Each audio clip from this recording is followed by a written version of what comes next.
Welcome back, Cinephiles. I'm Robbie. I'm Jeremy. And today we're reviewing The Snowman.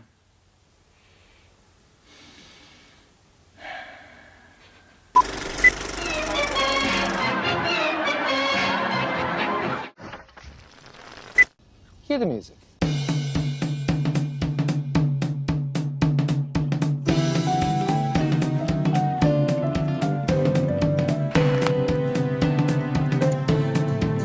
Bond. James Bond. Here's Johnny.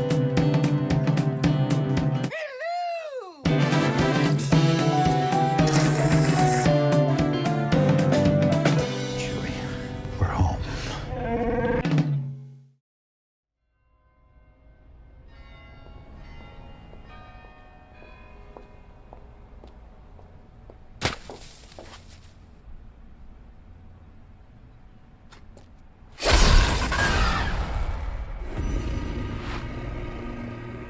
A woman vanished last night. We just found the body. Prince? And the head is missing.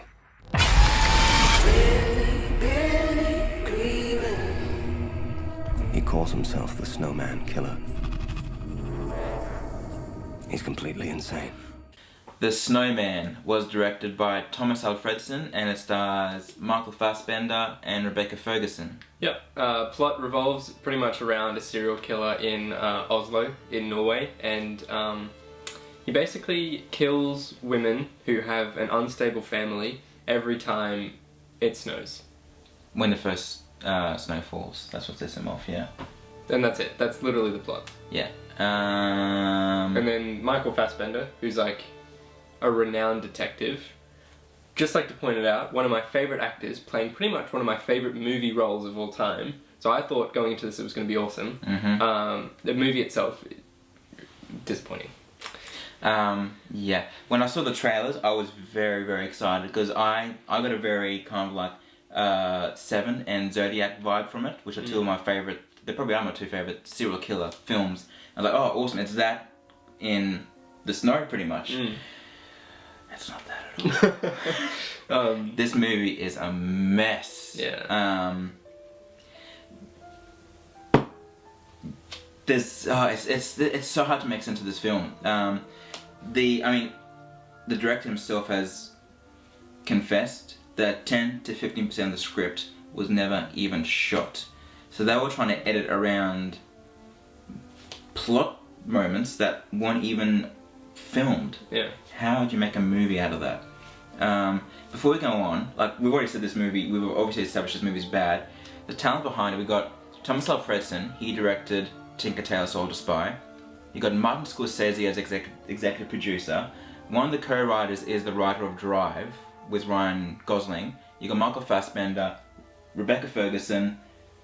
How did this movie go wrong? It's a massive crew, massive cast. Like this should have been like a home run. And I'll admit the first 20 minutes I was quite enjoying it. I was like, okay, maybe it's not the mess everyone's saying it is. And then it just keeps getting more and more messy and more choppy, and there's moments where you're like, how do they get from here to here? There's obviously like 10 minutes like missing in there somewhere. the big problem with the film is that there's too many subplots. What it needed to do was stick to the main storyline of pretty much Michael Fassbender and Rebecca Ferguson chasing the serial killer. That's literally what they needed to do. But there was too many like character subplots that they didn't need to go on, and it would have been so much better if it was just, you know, a simple murder mystery, you know, perfect. Yeah. And if it was a thriller, it's not even scary. There's one scene that kind of got me on edge, but that was like a second. Yeah. And it's not just that there's too many subplots. Pretty much all those subplots, none of them get a resolution. Yeah. None of them. J.K. Simmons is in here, and I'm still struggling to work out why he's in this movie, apart from taking weird photos of women. Yeah, this really does. And I'm like, and it's almost like they're just trying to get other people in there to try and keep you, because you don't know who the killer is. So like, the more people that are in the film, the more kind of keep you guessing. but it just becomes this huge clump of just nothing. Yeah. I'll admit, overall, I didn't, because I went in with like horrible expectations after what I'd been hearing. It wasn't as bad as what I thought it was going to be. Not that it's good, but it's not as bad as I was expecting. Visually, like the cinematography is gorgeous. It's beautifully filmed. And Norway's a beautiful country. Yeah. And you can see the bare bones of a good script and a good film in here, but it's just been I don't know what's happened to it. And the directing is great, the acting is good. It's just the way that it's done. And like I said, Michael Fassbender is brilliant. Every role, he makes me, this is weird, I said this to one of my friends the other day and he kind of looked at me weirdly, but Michael Fassbender as an actor makes me feel safe. When I see him cast in a movie, I think, that movie's going to be good. I know I can go in there and enjoy it. He makes me feel like, you know, a movie could be horrible, but so long as he's in it, it's going to be good. Yeah. And that's with every movie he's in. Every single one. I enjoy it so much because of him. Yeah. And there's not very many actors that do that for me nowadays, but, you know, like, he's one of them. And I went into the reason I had quite, you know, high expectations for the film, not because, I mean, the only reason was because of Michael Fassbender playing, you know, like a detective, which sounded so cool.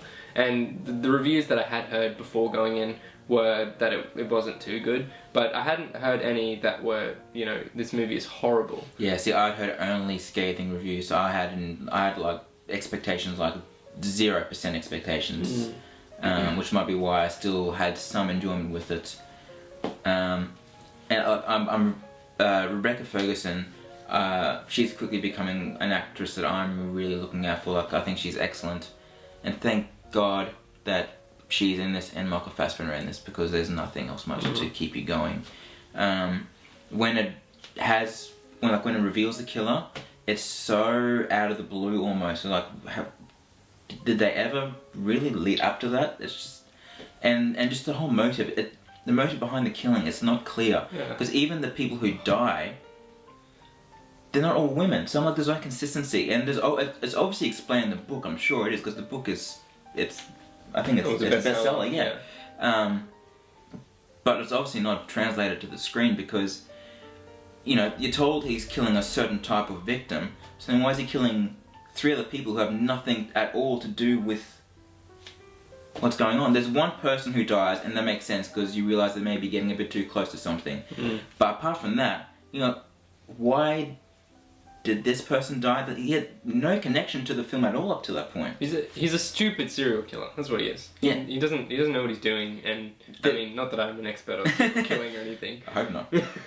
But yeah, it's stupid because it doesn't make sense. And there's even and you can see there's some bits where, in a different context, they might have made sense. But there's a thing that Michael Fassbender does at the very end towards the climax, and it just cuts to him doing this thing, and you're like, why are you doing that? That's the biggest dumbass move. You're completely putting yourself out in the open. Like, why would you do that? And the very next shot is, you know, him being attacked by someone. Like, well, what were you thinking?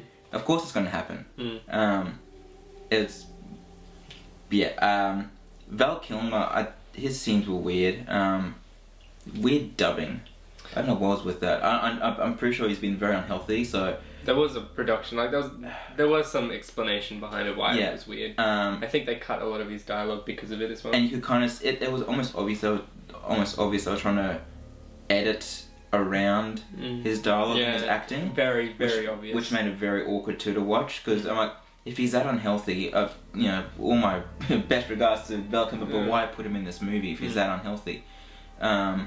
To not even be able to perform properly, like, you're only just going to make the movie suffer more.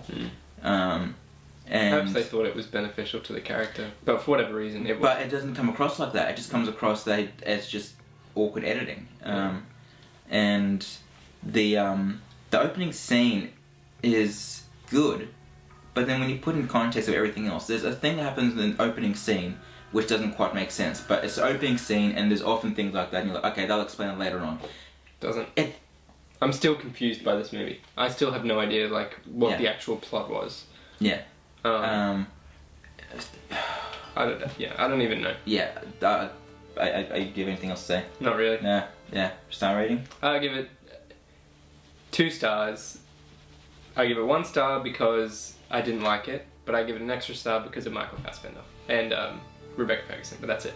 Yeah, I'm giving it 2 stars too because cinematography was great. Michael Fassbender and Rebecca Ferguson were great. Everything else was bad. Anyone can see that he's trying to hide something.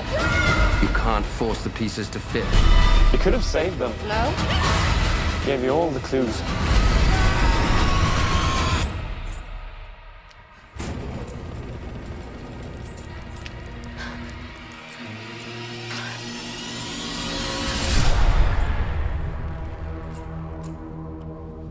Thanks again for watching Cinephiles. Those are our thoughts on the Snowman. What did you think? Leave your comments below, we'd love to read them. Also hit the subscribe button if you want to see more and leave us a like as well.